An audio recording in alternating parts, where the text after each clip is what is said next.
Welcome, everybody, to the Reproducibility podcast, a podcast by early career researchers for early career researchers and everybody else who listens. Actually, we're not policing that. Today, I'm Jan. I'm a PhD fellow in ITU Copenhagen, and today I'm joined by Sarah. Hello. And by Will. Hello. And today we are going to, I guess, first of all, start an intervention for Will's terrible puns. I love them. I literally would like snap my fingers listening to every episode. It's so fun. I mean, I like puns a lot. I had more. Like, I had more puns that I left unsaid or were edited out of the episode. Oh, we got the cut version. Oh my god. I think like there's a disorder, right, where like people have like can't stop themselves from making puns. I think I have a very mild version of that. Like they just come to me and I can't like I'm like, oh well, I have it, so I might as well say it. Yeah. Oh no, I didn't want to accuse you of like no. something.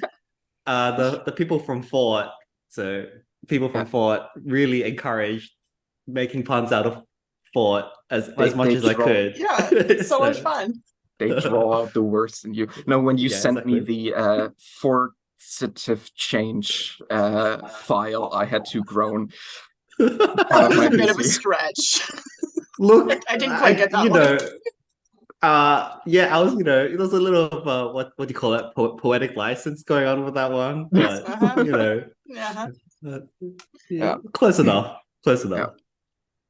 Yeah. No, but actually today we are going to have a little closer episode because season 3 is coming to a close.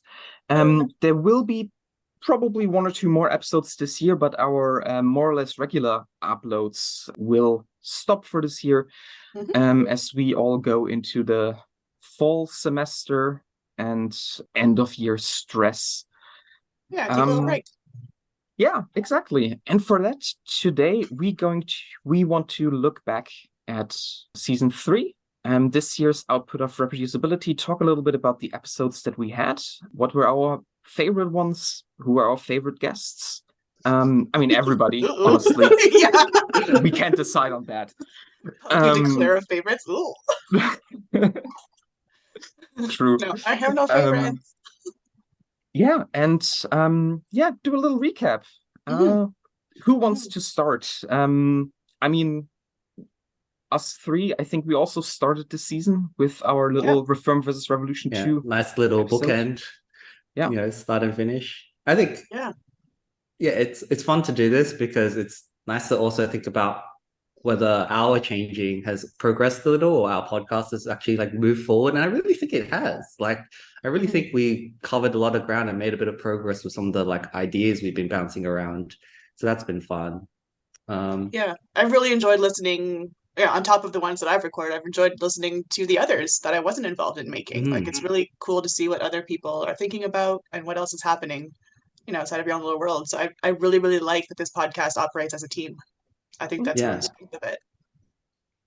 And that first episode was about like reform versus revolution. And it set, for me at least, it set a theme of like, what is our theory of change? Like, what is our goal? What is our mission? And sort of, whether intentionally or not, all the episodes seem to sort of follow that motif, that overarching thread of, how are you thinking about the change that is happening in our field? How are you thinking about the reform should happen? And that sort of got drawn out in the episodes. And I thought that was like really nice to hear. And for me, it was really helpful to think about, and talk about to sort of settle what I thought was the best way forward or things I liked about the movement. Yeah, I really like big picture discussions like that. Right? I think they're really valuable on top of the detail stuff that we can go into. But how does all that fit into the bigger picture? That's always something I'm really interested in. Yeah. So the second episode that I recorded was on citational politics in open science. So we had some guests join us from FORRT, and that was a conversation that I really wanted to have, and I thought it was really, really fun. And we've actually now started a working group in FORRT on citational politics. That's so we're working on our first great. paper. Yeah. So it really, really like consolidated into something. And I mean, I think I could talk about that publicly right now. It's just in its infancy, so it's just starting. But if it's a topic that you're interested in, look out for that. That's going to be coming out soon. Yeah, we've got a new team, and we're thinking about engaging with this topic more broadly, and also what kind of educational resources can we develop around it, because that's what FORRT's all about.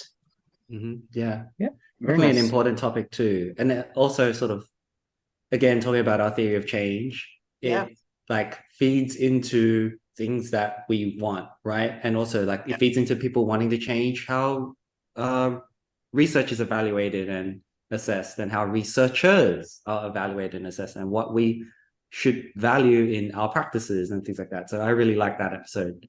It really also helped set the tone of that thinking of, what should we improve? What should we value, and what should we want to happen, Yeah, well, that feeds well into the third episode, which was on research assessment. So, I don't know if you did it intentionally, but like, good job in the segue.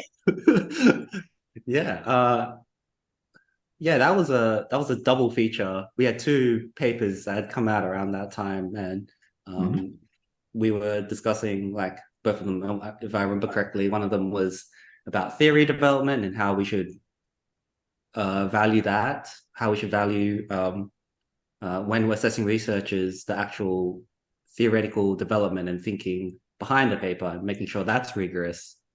And then the second article was about cboat.io, the new reviewing tool by Sarah Schiavone, Kimberly Quinn, and Samin Vizier. And so it was like bouncing back and forth about how research and researchers should be assessed. So that was a fun, parallel to think about. Did you actually get to use that tool yet? I did. I did it for one review. Actually, really interestingly, I used it for the registered report, the stage 1 review. And so it sort of worked. I mean, it did work, but I wasn't reviewing the results or the analyses. It was just like, the construct validity and the things like that. And yeah, it was really helpful to just align things and just categorize things to make it easy to do the review. Highly recommend trying it out and using it. Yeah. I forgot about it. I just recently reviewed a bunch of papers, because apparently if you say yes to one, a whole bunch of people then ask you. Yeah, that's the law. It's never one at a time. It's 5 at a time, and then none, and then 5 at a time, and then yeah. Yeah, I totally forgot, but that's a good reminder. I think I need to remind my things. If you give them a finger, they take your whole arm. Yeah. Well, I started saying no at one point, because I was like, no, the term's starting. Nah, I don't have time anymore.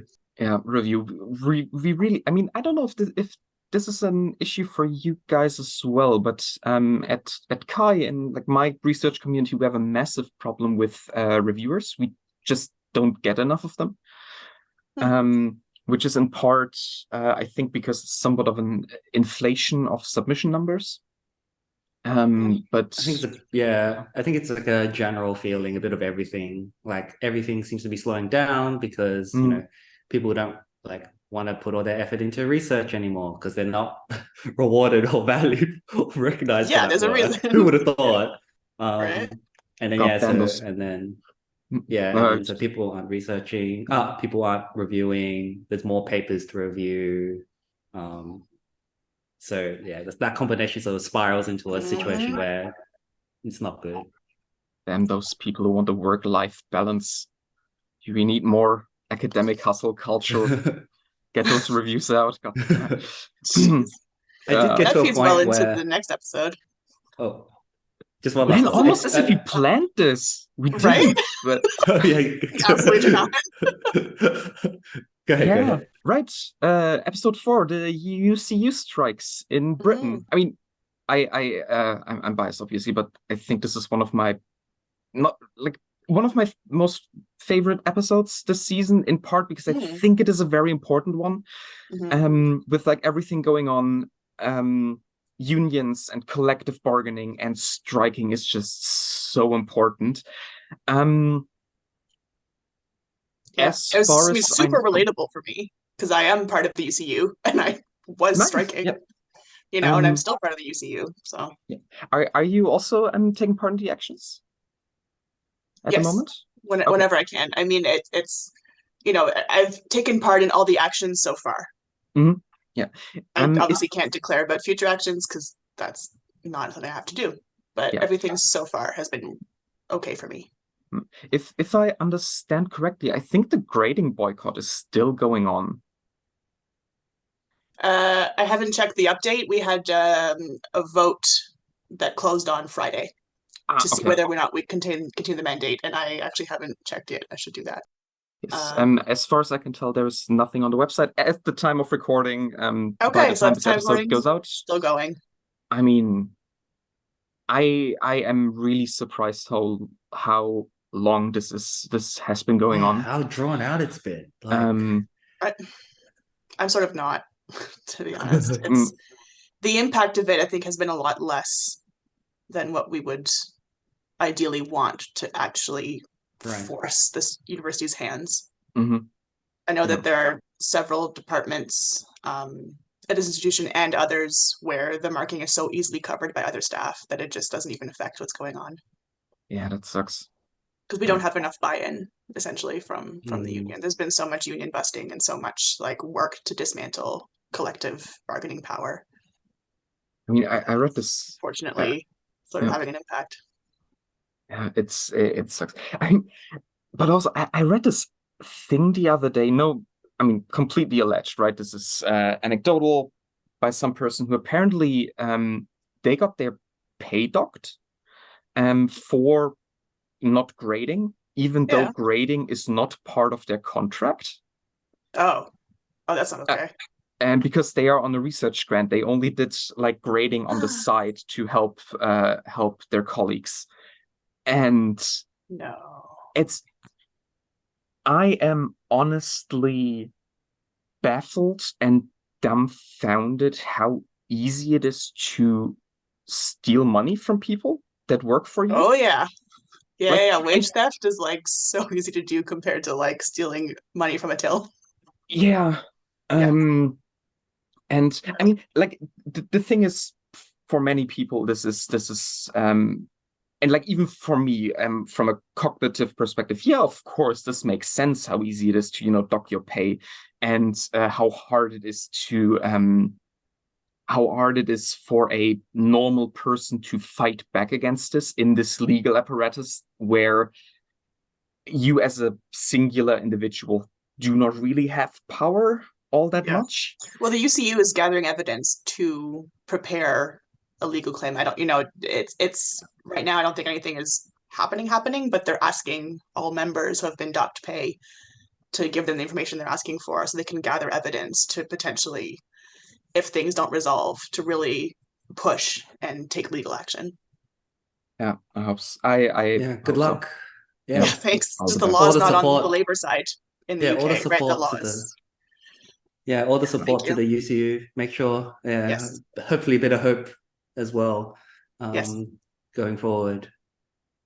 I mean, this is only parallel to this, but did you guys, when the Hollywood strike started, did you guys see the Ron Perlman video where he more or less threatened one of the CEOs of Disney to burn their house down? No. Okay, don't take. No, like one of the CEOs basically said, if they start striking, at some point they're going to start losing their houses, and then they're going to stop striking, and that's how far we're willing to take. And the answer was basically, there are other ways to lose your house.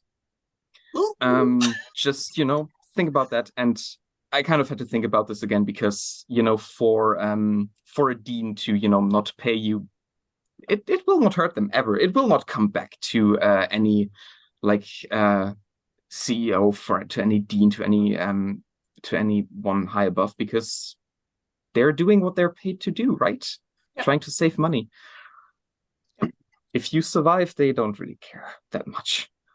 It's higher up, and it does get a little bit complicated because like I don't like to not do marking because it does affect the students, and I don't want to negatively affect the students, but it's in the long run, what we're hoping is that it will be better for everybody, because if we're squeezed too much, we can't deliver what we need to deliver, and the students are hurt. But yeah, it really sucks. I understand that the institution is trying to get the students to graduate because that's what they paid for. And yeah, that makes total sense. But like to resolve all this, just resolve the dispute, you know? Like that's also a solution. Yeah, exactly. Yeah, workers' rights. Yes. Join if you haven't yet, join a union. It costs a bit of money. Most often you can actually write it off in your taxes, which is a fun fact that some people don't know. Of course, check your country's laws. Yeah. But yes, unions are generally good, and we need them. I think also just an add-on, like underlying the union movements, I suppose, is like find your people, like collectively find your tribe, I suppose. And that might mean like for us as a group with reproducibility, it's always been like thinking about community and trying to find and trying to create that. And also so with creating community and finding community, talking to each other and realizing that these issues aren't your own, it's a shared issue, that can really energize and catalyze movements such as union action. So think about that too. Well said. Yes. I have no idea how to segue to I was just thinking no segue, just straight in. Like I do with the segue on the street.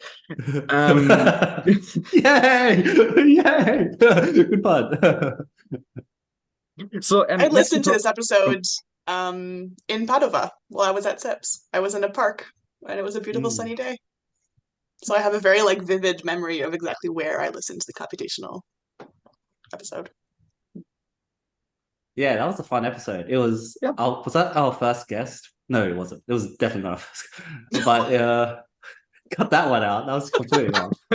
No, but that was a fun episode because it was it was more like into the like details, right? Into the I think it's the first guest you interviewed. Well, yeah, it might have been the first I interviewed about their paper, and Anna Krisovic. Yeah, she was great, and she had a lot of wisdom to share, and was thinking about like gave a lot of good tips about how to make your code better and like what scientific computing should look like, and was doing the actual like research into what the state of scientific computing was, like how reproducible was the work. Not too great. So yeah, it was like nice to have that perspective and have actionable things to take on. So that I thought that was nice. I'm a bit sad that our discussion on pizza ended up on the cutting room floor. Yeah, that was a fun one. We had that conversation. Yeah, we tried to put that like reference that conversation in a later episode, but it didn't work because we cut it out. So oh well.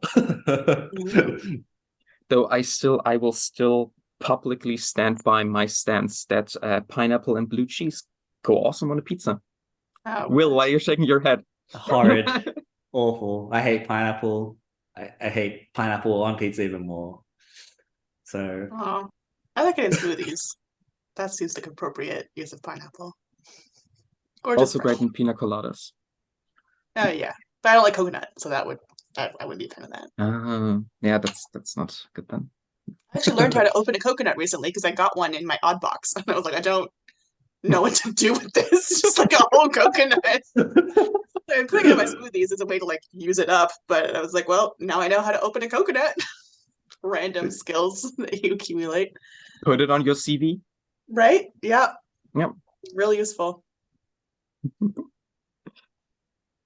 What was our next episode? Let me pull up our list. Was it about Sarah talked to Nora. Yeah, yes. I originally emailed Dan Quintana because I was visiting Oslo.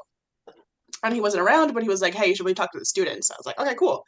So Nora and I had planned to meet up, but then we ended up recording online. It doesn't really matter. But we talked to each other, and it was really cool. So the idea being I don't think we've had a student on yet that actually like went through the process of doing a project as a registered report. So I think it was really valuable for us to be able to get that viewpoint, right, of what's it like to actually do it. And as a master's student too, because you have less time, right? The biggest reason I think that comes up for not doing these things is the timeline. And how challenging it can be to get it done on time. And that's definitely like a source of stress that was mentioned, but it can be done, you know, and from an educational point of view as now an educator, I think it's like it's really good to have that as someone's first experience, where that's the only way they really know how like this is how science works, right? Instead of like having to relearn things later, this is just the baseline, and it makes for really, really strong and rigorous foundations work. Exactly, right? And she was like, I think she mentioned that a lot of her project design changed through the process of the registered report. And it came out a lot stronger, and it just, that's awesome. Right? Like, and we ended up talking about Bayes a lot and how great it is. Yes, I remember that.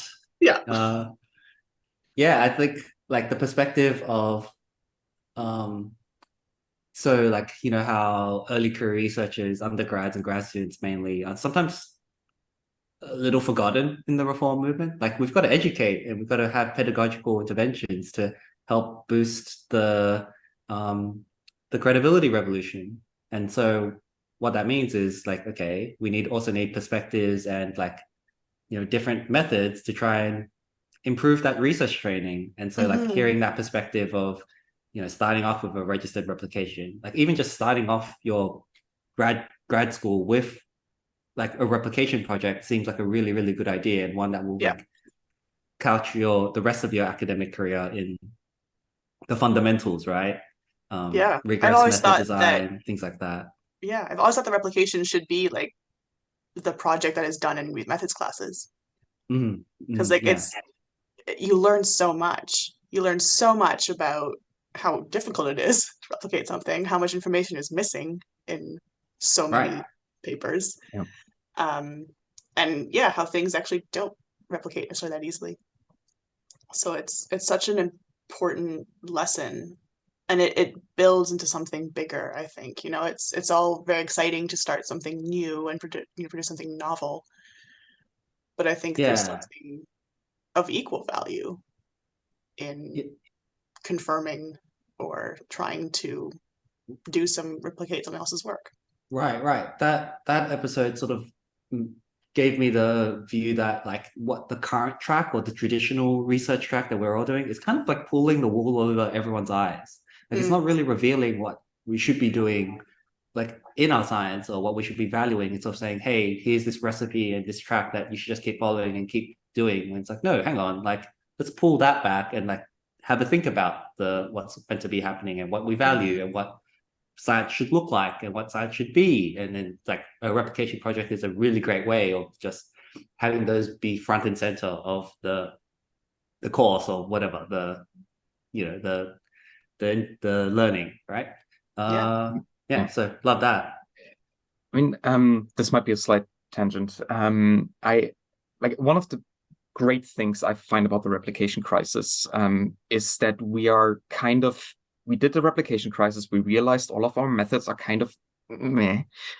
But we attempted to kind of fix that, and then we realized, oh no, the problem goes way deeper.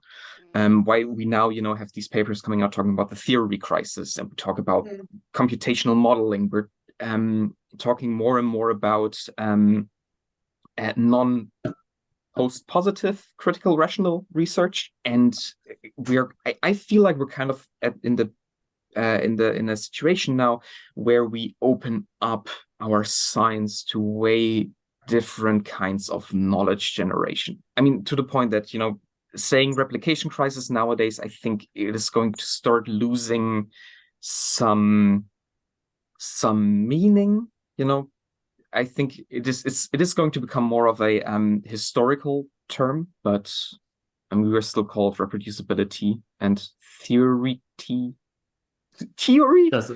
That theory? Yeah, maybe theory. No.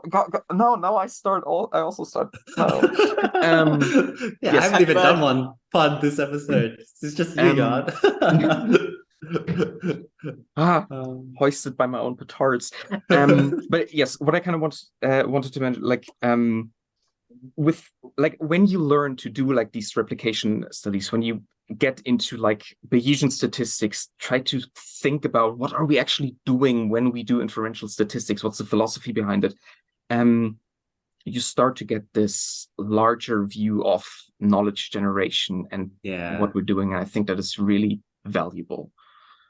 Yeah, absolutely. Your world is open to many different paths, I suppose, which include, different methods, different theories, different ways of like having an impact. Ethical considerations, I think, is often like missing in this. But yeah, like you start thinking about that. It really opens up your world.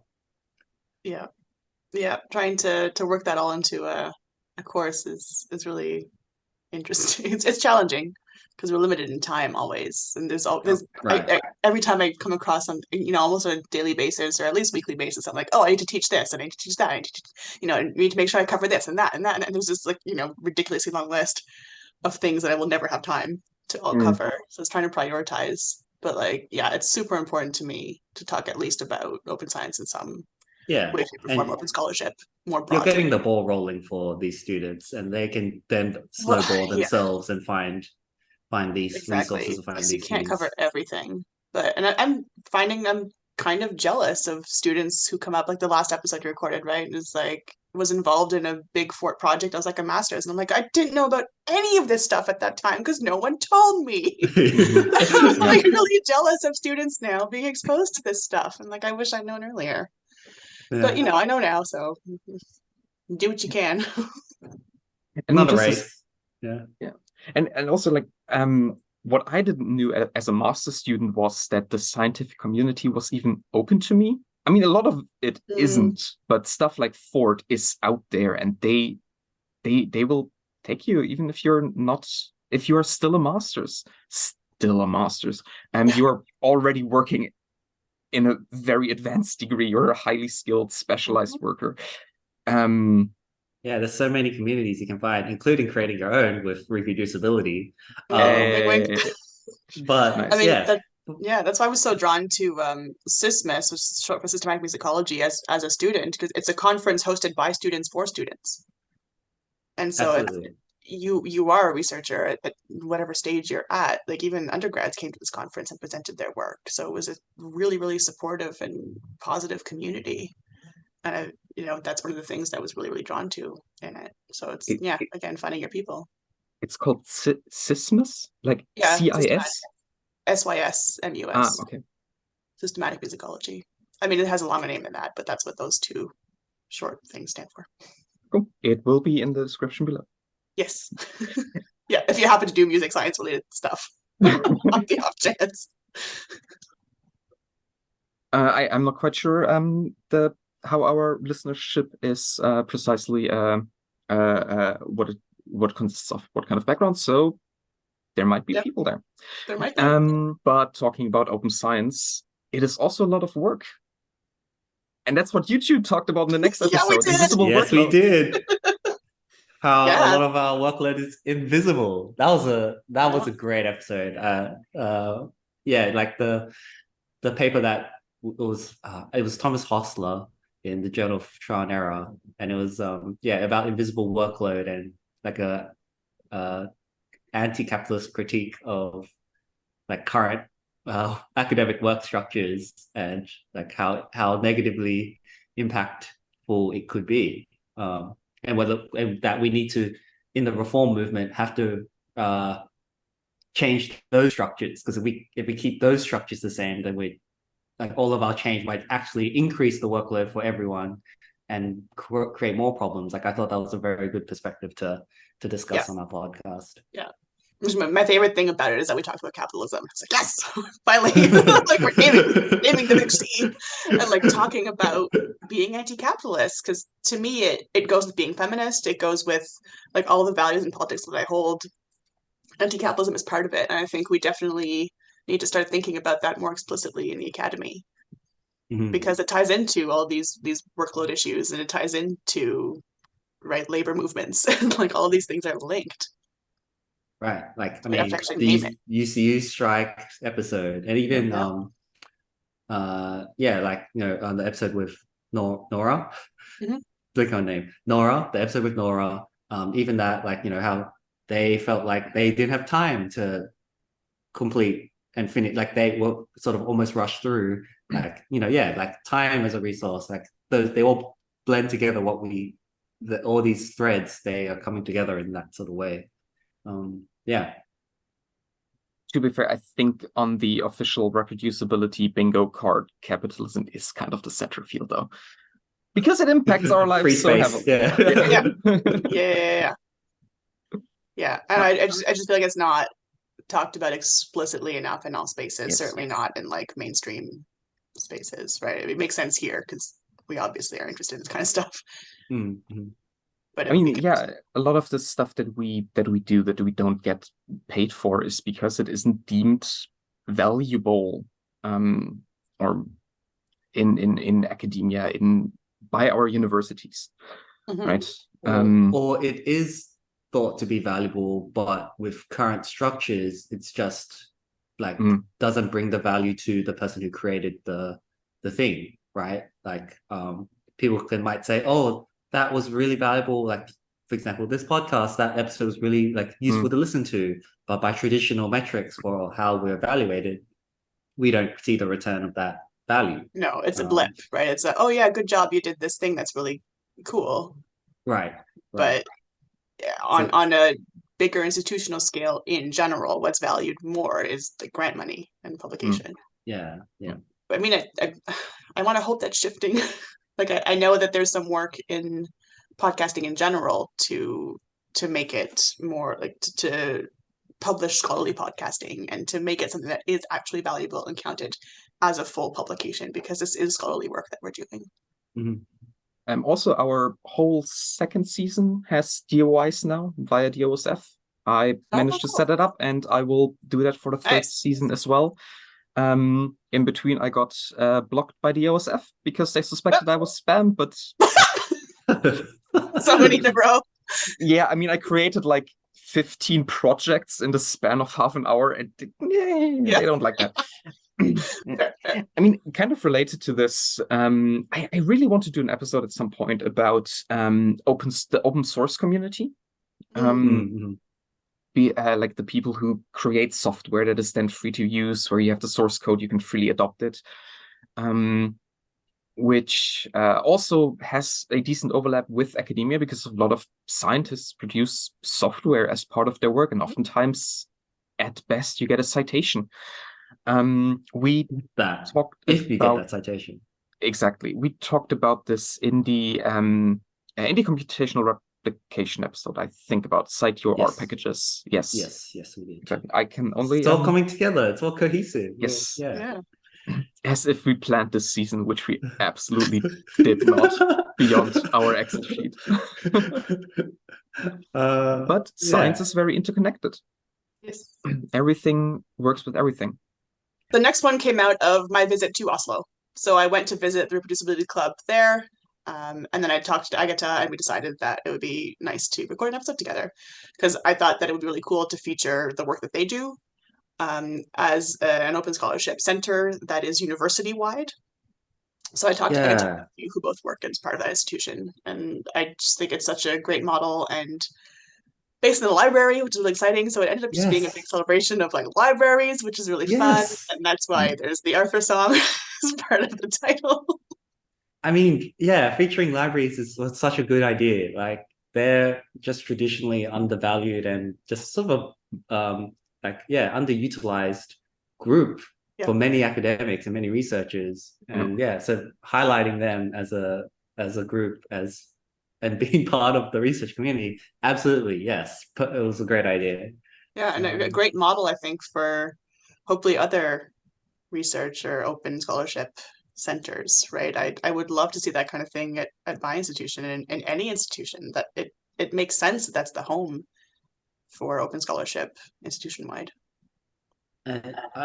Gross generalization, but I will say every librarian I've met has been super friendly and like super welcoming. So like if you're like early career researcher, not sure who to go to, like about anything, like research-wise or academia-wise, librarians are really good. You probably have one at your institution, like Yeah, someone there's who's usually a devoted to subject your librarian. department. Yeah, a subject librarian. Go talk to them. They probably have some real useful knowledge and wisdom to impart on you if you're not sure where to go. Yes, I highly encourage. Support the librarians. Don't believe Welcome to Night Vale. Librarians are actually nice. That's such an obscure reference. Yeah, I know. But I I think know enough. Night Vale is a production company, right? They do podcasts. Podcasts, yeah. I listened to Within the Wires. Yes, yeah. Never quite got into it, but I admired the craft, the handiwork that gone into it, and not quite for me. But I think enough nerds listen to this that I can make a Welcome to Night Vale reference. Yeah. I think it works. Cool. Apropos nerds. Okay, that's I don't know. Next, we had an episode that you also recorded live on site, Sarah. Yeah, didn't you? At SIPS. I did. I had a chat with Zoltan DNS because he was one of the keynotes. And I recognized him. Honestly, I didn't know who the keynote was, and now I sort of wish I had also talked to her. But just because I knew Zoltan's work more, I reached out to him. Yeah, that felt like the apex to our podcast because it was almost like a crescendo. Like we knew this was coming. We were hoping this would happen, and then sort of it happened, and we were like, "Oh my goodness!" Like, it's a bit of a departure from what you usually do, right? Like Zoltan obviously isn't an ECR, but there's stuff that he can say that is relevant to us that is helpful. He's certainly an advocate of open scholarship and has a lot of experience in this kind of thing and is able to translate that into some actions. And we started the season with one of his papers, I think. Yes. The paper about remodeling academic structures in the style of Greek city-states. Yes. Yeah. That was a really valuable conversation in many ways. Like one, the pushing of registered reports and seeing how that can transform the publishing landscape and how we do research. But I also felt like it was great to have someone who had sort of been thinking about that for from the beginning, almost had been at the forefront of the movement, if that makes sense. And so they had a bit more breadth and depth to sort of how they saw the field and how they understood how change might happen. So I really liked getting that perspective in our season here. Yeah. Of course, we ended up disagreeing on in the end, and a bit of an argument. But I think that maybe made it more interesting, and it opens up conversation for more to happen, for more discussion. Because fundamentally, we're using sort of saying similar things but using different words. I think is sort of what was fundamentally happening. But we've been in sort of a little bit of conversation about what else to engage with this further and see how we can explore this disagreement more and see what comes out of that. I mean, isn't that so wonderful? Isn't that so wonderful where you realize that you have different perspectives, yet both parties are sort of open to trying to understand and listen and figure out where the commonalities are or where the maybe little disagreements are, and sort of in a non-judgmental sort of understanding. That's something we should all strive to, right? That's great. I quite enjoyed that. And I don't know I can't remember if you talked about it in the episode, but Zoltan Dienis's book, Understanding Psychology as a Science, is a really good book. I can highly recommend it. I got it during my master's. I have since thrown it at several master students, at some PhD students. Usually not literally, just because it explains so well how we generate knowledge by way of our statistical inferences. It's really good, and it's a fun read. Yeah, I really enjoyed it. I read it as a postdoc. I didn't quite make it a second time through. I think the book was due and I had to bring it back. I think I'm thinking of getting my own copy though. I think I would annotate the shit out of that and like just keep it as a really, really handy. Like it was that book that got me to a point where I think I actually now like get it. Like stats in general. Like it made me understand it. Or at least, I think I could still be wrong, but I mean, there's some learning there, right? Some insights yeah. gained. Yeah, well, exactly. And it's, it definitely did convince me that like, yeah, I want to be using Bayesian stats. I still haven't.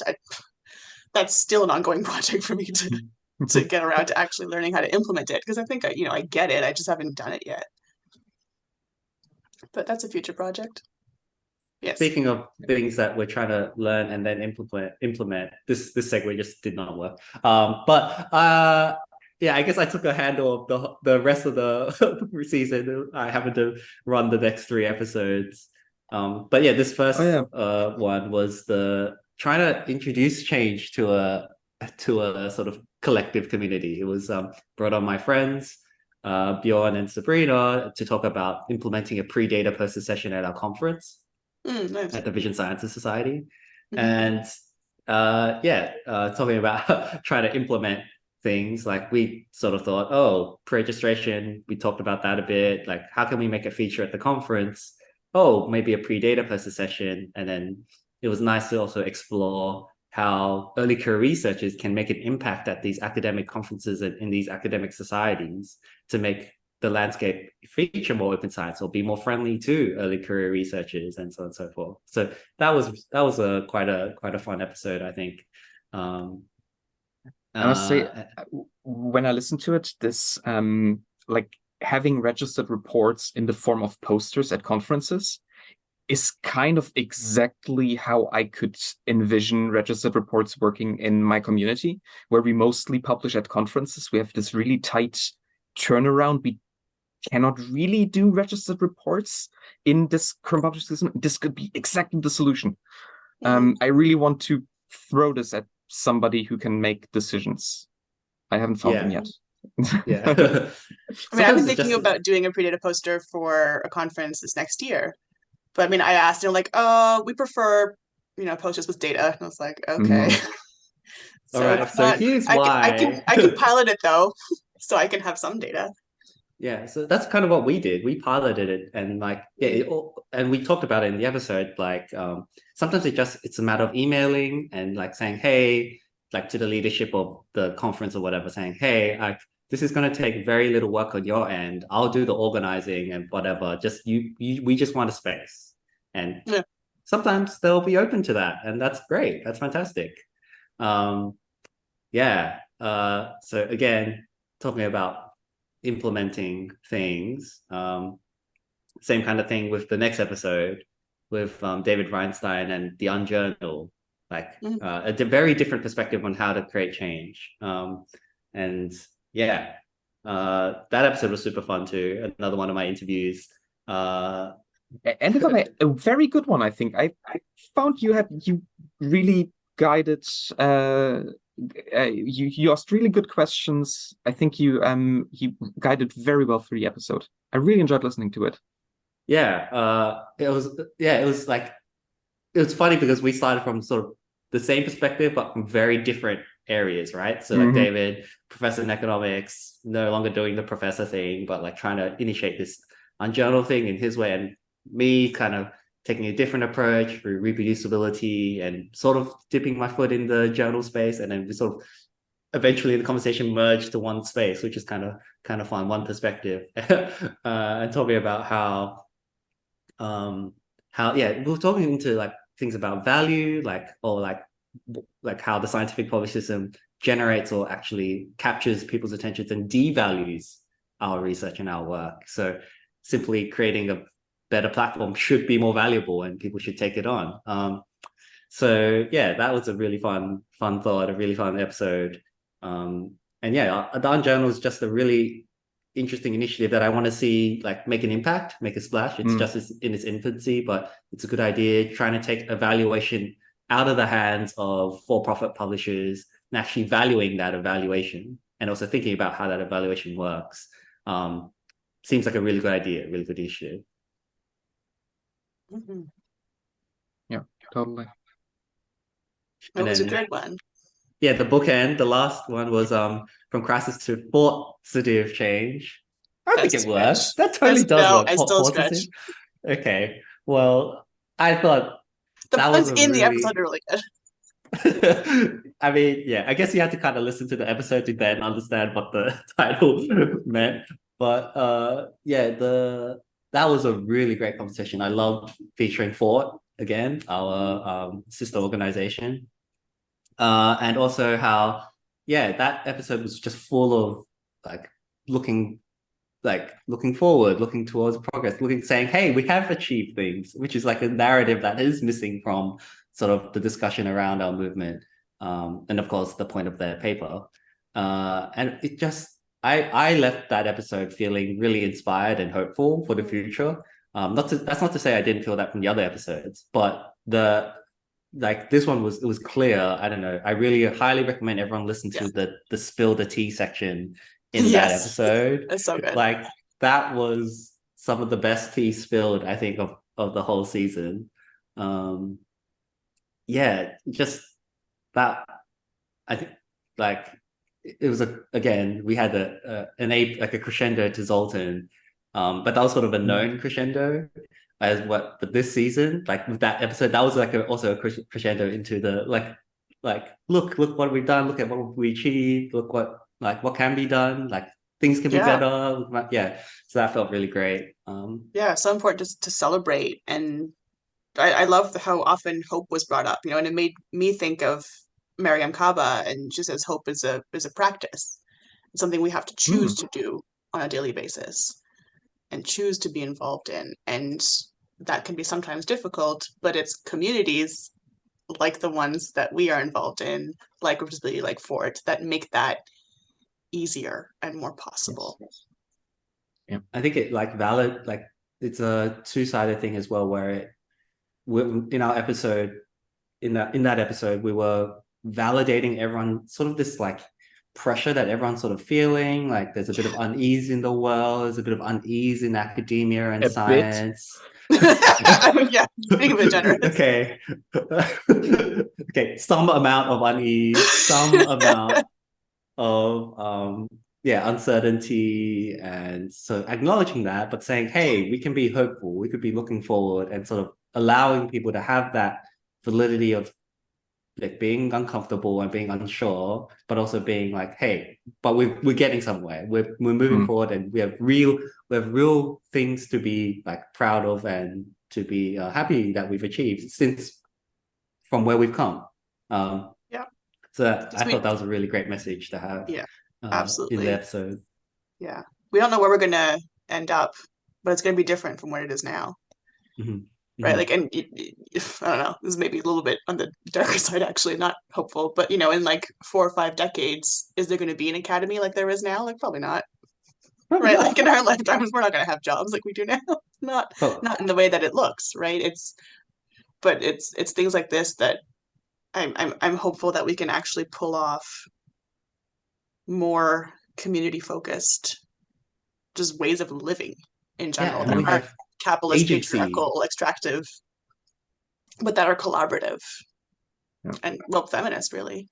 Yeah, and we have agency in creating that change, like making that a possibility for whatever academia will look like in the 40, 50-year time span or whatever. Exactly. So yeah, I thought that was a really nice nice end to my little podcast block. Which is also it gave me an unintentional, idea. but Yeah, it gave me an idea. Oh, sorry. No, go ahead.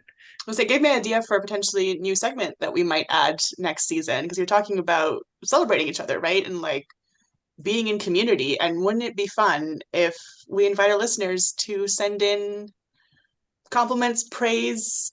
Who do you admire in the open scholarship movement? Is there a paper that you really like, or just someone as a person that you really like that you want to send a positive message to? Send us a little message. You can sign it, or it can be anonymous, and we can read it out, and we can create that sort of space in our podcast community to celebrate each other. Yeah, absolutely. I love that. I love that idea. I mean, Tom in that episode was talking about how he puts little hearts in Yeah, it things was that he so likes. And I was yes. like, yeah, why is that does feel missing, right? Weirdly, Yeah. it does feel missing from our like research process in peer review, in when we do research, in when the paper comes out, blah blah blah. It's like those little like good jobs, like that was great. And like, I don't know, it might be a little superficial way. No, not at Whatever. all. Like, but it It's feels like that seems important. like a great idea. Yeah. Well, I mean, we are absolutely obsessed with not negativity, but with negative aspects. I mean, even in this Yeah. podcast, we talk about problems, right? Primarily, Yeah. because they need to be talked about, they need pointed at and called out, and that can very quickly feel like there is nothing positive. The same with like peer Yeah. review, right? You do the peer review to suss out the problems. You are not directly focusing, or we are not directly focusing on what does the paper do well. At least Mhm. if you do the traditional peer review. Yeah. Um, We could be more intentional about that. I try to yes, sometimes, but sometimes I do forget and it's just negative. yeah, Well, they and are hopefully constructive feedback is how I try to yeah, phrase there are it if different possible. dimensions, right? Like you can be Yeah. critical and without being negative. You can be critical and Yeah. kind, but critical, but also pointing out the positives in a Yeah. paper or in a group or so on and so forth. So, Yeah. yeah. And then, as Max and said in the episode and in his paper with the rest of the FORRT community, like there is hope to be had. There is hope. Yes. There is positives to be taken out of what's happened, not just the problems. Hmm. Yeah. So I love the segment. Love that segment. We need a name yes, for it. absolutely. That's right. Um, Should we just Sugar on start top. with it? Yeah, sugar. Yeah. Something like this. Yeah. sure. Yeah. Don't I know. mean, should we start the segment right now? Do you guys have Ooh. somebody you want to uplift? You want to call out for being good? Call out for being a good person. That's funny. Yeah. For me, if I'll go first, I guess Sure. for me, I mean, this is a very cheap word, but I want to just shout out FORRT, all of FORRT, especially Flavio at the top, That was mine. with Sam. All right, I'll leave Flavio for you. Shout out FORRT. Yeah, like that community, like they've really built a space which is very inclusive, very welcoming. People can just jump into the Slack. They don't have to do anything. They can lurk. But those who are like, active, they're always welcoming. They're using Slack emojis to react to everyone's sort of little like projects or asks and things like that. It's such just a great environment. Something that we hope reproducibility also does for a lot of people more locally. But yeah, I think just shout out to them. I love what their mission is. I love what they're doing. And hopefully they feel like that they're being part of something that's really, really great. So I hope that for them. Yeah. I've worked on FORRT for like over a year before getting involved, so it's a really good space to be in, and there's absolutely no pressure to do anything more than what you're prepared to do. You probably will eventually get interested enough in something because Yeah. there's so much happening. Yeah, I You mean, got my one? my my first person I think of is Flavio because I've just been working with him a bit more recently, and yeah, I think he's just an incredible human. Like talking to him and the energy that he has, and he clearly thinks very deeply about things and cares, and that just transpires in everything he does. And I'm like, I would be Just surprised if most people he works with are just like a little bit in love with him. yeah, just Like a just everybody. warmth and Yeah, exudes a warmth and empathy yeah, that just and so effortlessly, like yeah, and so genuinely, it's yeah, yeah. Need more Flavias in our lives, I think. yeah. Yeah. I mean, I think that there's a reason why FORRT is the way that it is. It's successful because it is a Mm. community, but there's got to be someone who like brings people in to start Yeah, for and sure. then be like the steerhead. And yeah, That I sounds know like a a lot lot of of word. people beyond Flavio too that share those same qualities. Like Yes. Sam Parsons, our old friend, Yeah. old as in we known him for a while, not old in age. That's specifically for Sam. He's gonna love that. Yeah. So I yeah, mean, Sam. in the Feminist Wonder Lab as well, Helena has been absolutely incredible. I know she's super involved in FORRT, and she's just a powerhouse, and it also cares very deeply and does incredible work. Yeah, Charlotte Pennington, Tom Reese Evans. Yeah, like they all We should give exist. Jan a chance. Yeah, the list goes on. I think I just for this call out Amy Orban, Sam Parsons, and Sophia Cowell, who started the whole reproducibility thing. Without them, we wouldn't be here.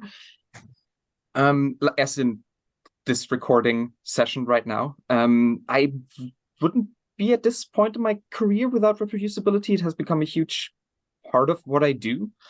And yeah, I think reproducibility is a pretty cool initiative, grassroots organization that they started.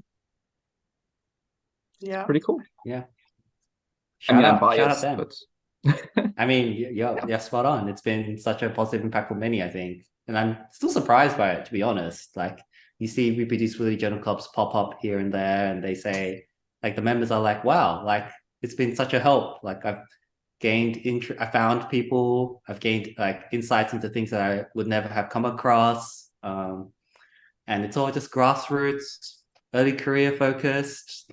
Yeah, it's got all the good ingredients to make a really positive impact on many people's lives or many people's careers.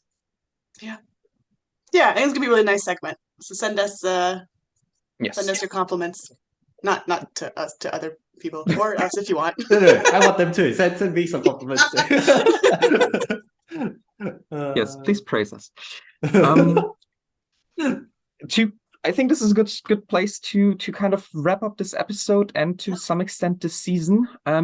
Before we close, you two just quick fire.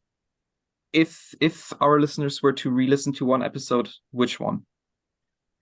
Will? I think the last one that I recorded, season 3, episode 13, thoughts as if change. See, the more I say it, the better the pun sounds. Like, thoughts as if change. Anyway, no, that's just in your head. From Crisis to Thoughts as if change was a great episode. I think you'll come away from that episode feeling more hopeful than you were about many things before you listen to the episode. So, highly recommend that one. Good. On top of my head, citational politics is the one that I think of, just because it's something that I'm thinking about a lot. The reason I think it's really important, something that we should think about how we cite, because it's not something that's often thought about in detail. So both Flavio episodes. Yeah, coincidence? Damn it, Flavio. Yeah. What about you, Jan? I think you should all go back and re-listen to season 3, episode 8, where we blow academia wide open.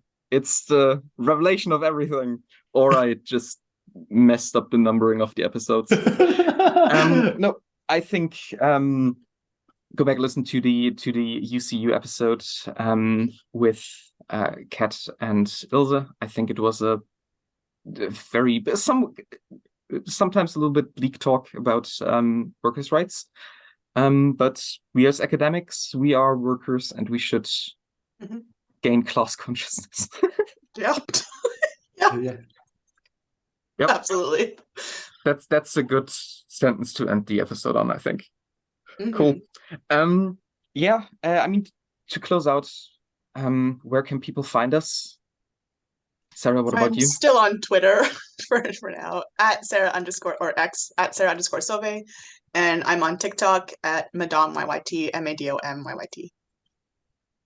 Well, I'm going to do a little bit of a different sign out than I have for the rest of the episodes. I've started thinking that I kind of want emails. I want people to reach out and to start a conversation with me. So you can find sort of ways to contact me via my website, so williamnyam.github.io, or email me. So wnyam, WNGIAM, @uchicago.edu. Send me an email, and I love meeting people. So reach out if you've got anything. Nice. I should probably move my website to GitHub pages as well at some point. Yeah. Good reminder. I do have a website which is writing-on-par .netlify.app. What's that? What? Because it was in the beginning writing on play, aesthetics, and research. Oh, I can also do it. that. Well, does it count as a pun? I don't know. Sure. But yes, I think my writing is absolutely on par. Nothing Maybe more, like good enough writing on par or something like this. Yeah. Exactly. Wonderful. Yeah, or I'm primarily active on Mastodon nowadays on @vornhagenjb @hci.social. But for anything, you can also reach any of us by way of reproducibility.org, where you can find more information.